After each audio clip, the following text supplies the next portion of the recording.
Books निकाल लें अपनी, पेज नंबर 57, क्वेश्चन नंबर 1 पढ़ रहा हूँ। What is the magnitude of force of attraction between an iron nucleus bearing charge Q? Q given है हमारे पास 26E। 26E का मतलब है कि E चार्ज ऑफ प्रोटॉन है न्यूक्लियस के अंदर एक, और 26 प्रोटॉन होते हैं उसमें, तो वो 26 से मल्टीप्लाई किया हुआ है, जिसका मतलब टोटल चार्ज जो न्यूक्लियस में है वो 26 times then that of proton के बराबर है। और रेडियस जो गिवन है उस न्यूक्लियस का वो है 1 इंटू 10⁻⁻12 मीटर्स। तो हमने फोर्स ऑफ अट्रैक्शन मालूम करनी है। तो देखें, इससे हमारे पास पहला फॉर्मूला इस्तेमाल होगा, और फोर्स ऑफ अट्रैक्शन या रिपल्शन जो भी हो, कूलम फोर्स कहलाती है ये। F is equal to K Q1 Q2 over R square. F is equal to 9 into 10⁻⁹। Q1 हमारे पास क्या है, जो इलेक्ट्रॉन और उसके दरमियान मतलब पूछ रहा है, attraction between an iron nucleus and inner most electron, यानी एक इलेक्ट्रॉन है और दूसरा न्यूक्लियस है जिसका चार्ज ये है, अपॉन 10⁻⁻12 और ये स्क्वायर। तो इसको सॉल्व करें और जरा बताएं क्या वैल्यू आई है।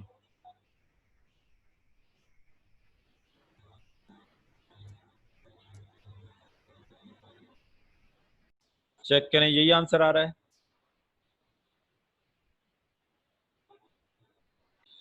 अब हम कर रहे हैं क्वेश्चन नंबर 2। क्वेश्चन नंबर 2 में लिखा हुआ है कि charge 2 microcoulomb, -3 microcoulomb and 4 microcoulomb are placed in air at the vertices of an equilateral triangle.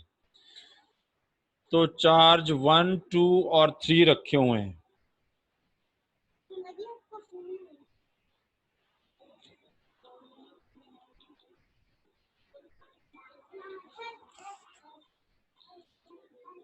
Q1 Q2 and Q3। Q1 की वैल्यू हमारे पास 2 माइक्रोकूलम, Q2 की वैल्यू हमारे पास -3 माइक्रोकूलम, और Q3 की वैल्यू है हमारे पास 4 माइक्रोकूलम। ये Q1 Q2 और Q3 दो चार्जेस पॉजिटिव हैं और एक चार्ज नेगेटिव है। इक्विलेटरल ट्राइंगल है तो इसका मतलब है कि 10 सेंटीमीटर हर साइड की लेंथ है, वो इसने बताई हुई है। What is the magnitude of resultant force acting on 4 microcoulomb. इसका मतलब है कि इस चार्ज पर लगने वाली तमाम फोर्सेस का नेट इफेक्ट हमने फाइंड आउट करना है। इस चार्ज पर लगने वाली तमाम फोर्सेस का मतलब ये होगा, मैं यहाँ पर डायग्राम बना रहा हूं जो कि मैं मिटा दूंगा, यानी 4 माइक्रोकूलम चार्ज को, ये पॉजिटिव है तो जाहिर है कि धक्का देगा इस तरफ, यानी चार्ज 1 जो फोर्स लगा रहा होगा इस पर, वो ये रिपल्सिव फोर्स होगी।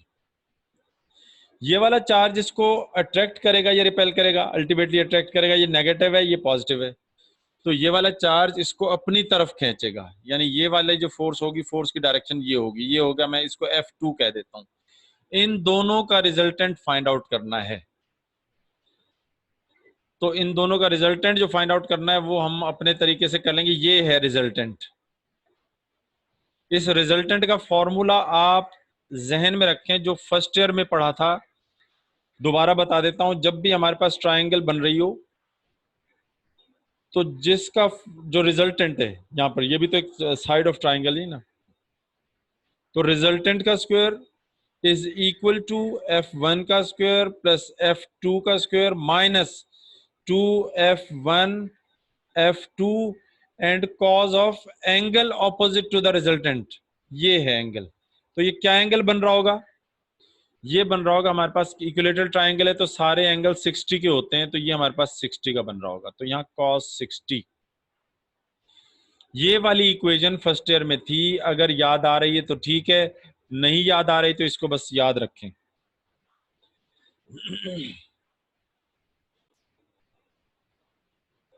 नो सर, इरेज कर दो।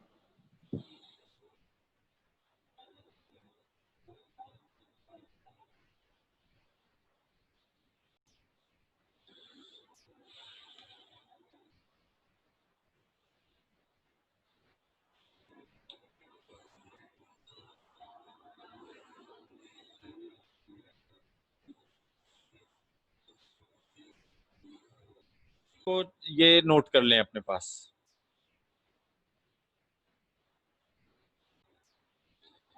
ये हमारे पास आ गया 9 इंटू 10⁻⁹ और Q2 हमारे पास है 3 माइक्रो। माइक्रो को मैं यूं लिख देता हूं ताकि आप लोग परेशान होते हैं। और Q3 जो है 4 इंटू 10⁻⁻⁶ अपॉन 0.1 का स्क्वायर। तो ये जरा कैलकुलेट करें।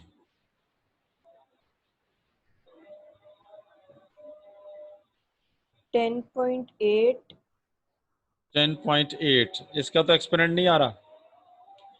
नहीं सर, कोई और ठीक है, साथ चेक कर ले। नहीं सही है, 10.8 आना चाहिए, एक्सपोनेंट नहीं आ रहा बस। Yes sir. अब ये मैं मिटा दूंगा और फाइनल सोल्यूशन करूंगा, इसको नोट कर लें। सर कर रही हूँ।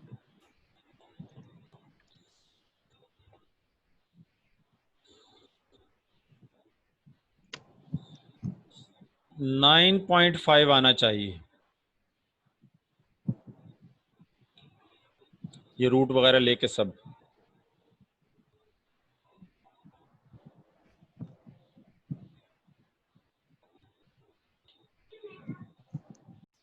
A charge Q यानी small q is placed at the center of the line joining the two charges each of magnitude q, यानी जो end points पर लाइन के चार्जेस पड़े हैं वो कैपिटल Q हैं। Prove that the system of three charges will be equilibrium if small q की value will be negative -q/4। ये एक लाइन है जिसके एंड पॉइंट्स पर ये चार्जेस पड़े हैं और एग्जैक्टली सेंटर में। ये डिस्टेंस हमें नहीं पता और ना उसने बताया है, तो ये r डिस्टेंस है एग्जैक्टली सेंटर में, मतलब ये जो डिस्टेंस होगा ये r/2 हो जाएगा। एक चार्ज रख दिए q, तो इस q की वैल्यू फाइंड आउट करनी है। q की वैल्यू फाइंड आउट करनी है कि ये तीनों चार्जेस इक्विलिब्रियम में हों। तो पहले तो ये देख लें कि ये जो भी चार्ज होगा, अगर फॉर एग्जांपल पॉजिटिव है, ये पॉजिटिव है, ये भी पॉजिटिव है, ये तो मैं एज्यूम कर रहा हूँ ना, ये तो दोनों एक जैसे ही हैं। एज्यूम कर रहा हूँ अगर ये दोनों पॉजिटिव हैं और ये भी पॉजिटिव है तो ये रिपेल करेंगे और ये भी रिपेल करेंगे। ये दोनों फोर्सेस तो एक जैसी होंगी, मतलब इनके दरमियान और इनके दरमियान ये फोर्सेस एक जैसी होंगी। तो इनमें से कोई एक फोर्स लेंगे, F1 में कह रहा हूँ, इन दोनों के दरमियान। एक फोर्स ये है जो इन दोनों के दरमियान होगी, इन दोनों चार्जेस के दरमियान, ये F2 है। तो मैं F2 भी फाइंड आउट करूंगा एंड F1 भी फाइंड आउट करूंगा। फिर मैं बताऊंगा कि ये इक्विलिब्रियम की कंडीशन पूरी कर रहे हैं कि नहीं कर रहे हैं या कब करेंगे। तो पहले इन दो चार्जेस के दरमियान फोर्स बताएं कि Q1 Q2 ओवर R/2 का होल स्क्वायर। क्या मैंने फॉर्मूला सही लगाया? चेक कर लें अपने पास कि Q1 Q2 और डिस्टेंस स्क्वायर, तो डिस्टेंस इसका R/2 है तो मैंने R/2 लिख दिया। अब इसको हम मजीद सॉल्व करें तो ये अपॉन 4 है, तो अपॉन 4 ऊपर चला जाएगा और ये हो जाएगा 4KQ अपॉन R²। ये हमारे पास F1 की वैल्यू आ गई। F2 की वैल्यू क्या होगी? यानी इन दोनों चार्जेस के दरमियान जो फोर्स है जो भी है, K Q1 Q2 over R²।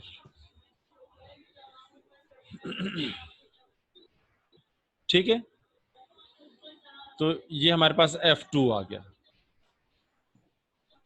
अब मैं इसको मिटा दूंगा, नोट कर। ये बात समझ में आ गई आप सबको कि F1 और F2 दोनों फोर्सेस का सम 0 हो गया, इसमें से हमने कॉमन ले लिया, और जब कॉमन ले लिया तो हमारे पास ये वाली चीज डिवाइडेड बाय 0 कर दूं तो ये बचेगा 4Q plus Q is equal to 0, यानी ये वाली पूरी की पूरी चीज इधर डिवाइड बाय 0 होके हमारे पास क्या आ जाएगी, 0 डिवाइड बाय ये 0। हमें क्या फाइंड आउट करना है, स्मॉल क्यू। तो स्मॉल क्यू फाइंड आउट करना है तो कैपिटल क्यू को उस तरफ ले जाएंगे तो नेगेटिव हो जाएगा, स्मॉल क्यू की वैल्यू आ जाएगी minus negative Q upon 4। Answer देखें, यही पूछ रहा है वो नंबर 3 प्रूफ हो का। गया सर।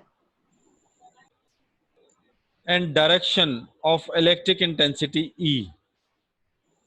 पहले तो ये E की वैल्यू फाइंड आउट करनी है और डायरेक्शन बतानी है। कहां पर, at the mid point between the charges, यानी ये दोनों चार्जेस 15 सेंटीमीटर की दूरी पर हैं, तो 15 सेंटीमीटर की दूरी पर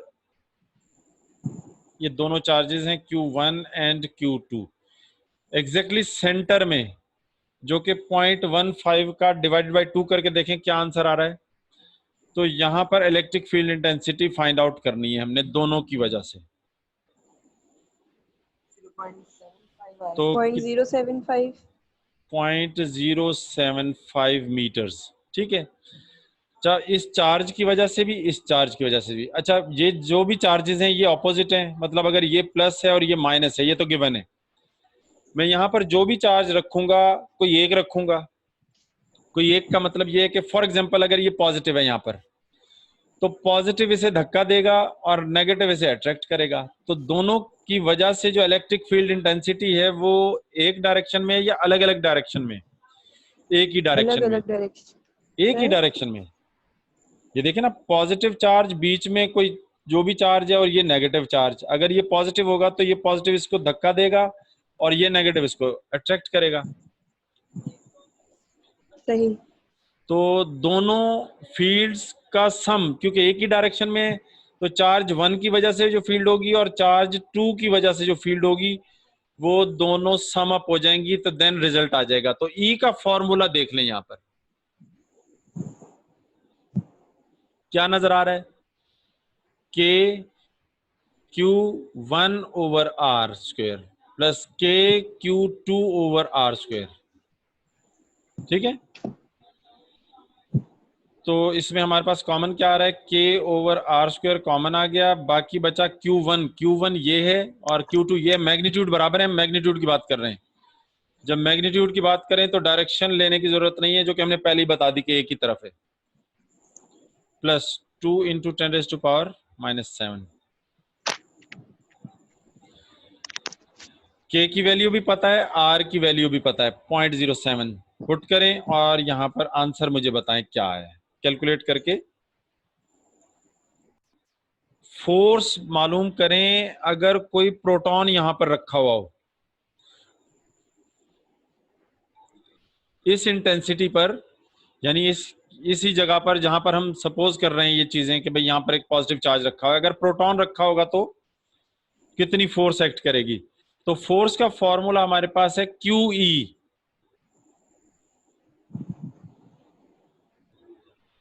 ये तो याद आ रहा है ना formula, Q is the charge, जो कि रखा हुआ है प्रोटॉन का चार्ज इलेक्ट्रॉन के बराबर होता है 10⁻⁻⁹, और ये हमारे पास अभी हमने देख लिया 0.64 और 10⁻⁶। इसको सॉल्व करें। सर ये प्रोटॉन, ये जो सेंटर में चार्ज है इसके साथ रखेंगे, नहीं, इसी जगह पर रखेंगे। इसकी प्लेस में। हाँ,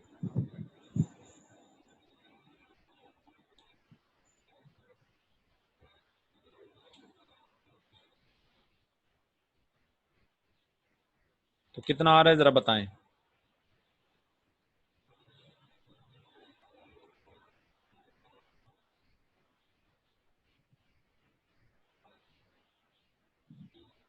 1.024 10⁻⁻13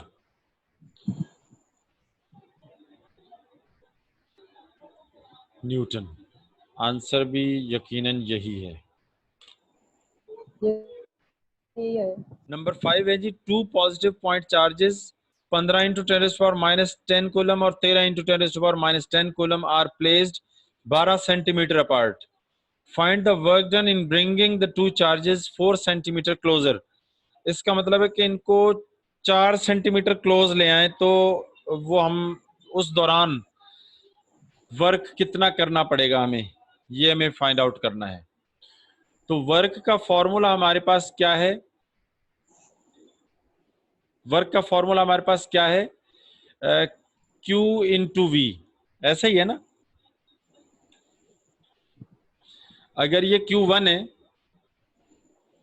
तो KQ2/R ये इलेक्ट्रिक पोटेंशियल है,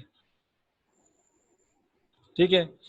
लेकिन यहां पर हम दो डिस्टेंस यूज कर रहे हैं। आपको याद है कि हमने एक लॉन्ग क्वेश्चन डिराइव किया था जिसकी शक्ल थी,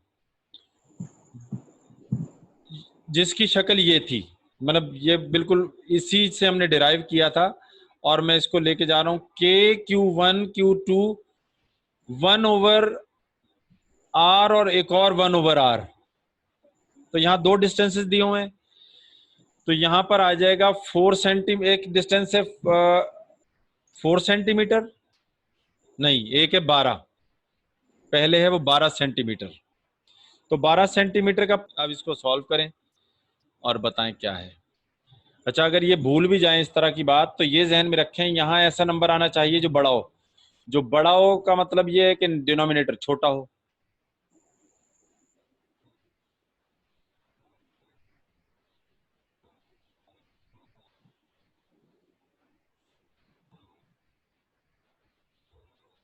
ठीक है जी,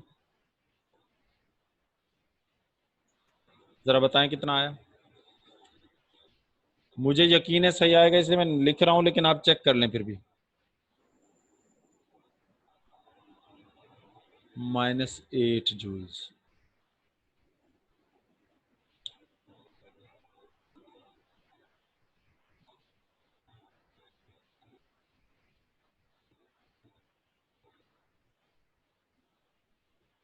हाँ जी, सही आ रहा है। जी सर।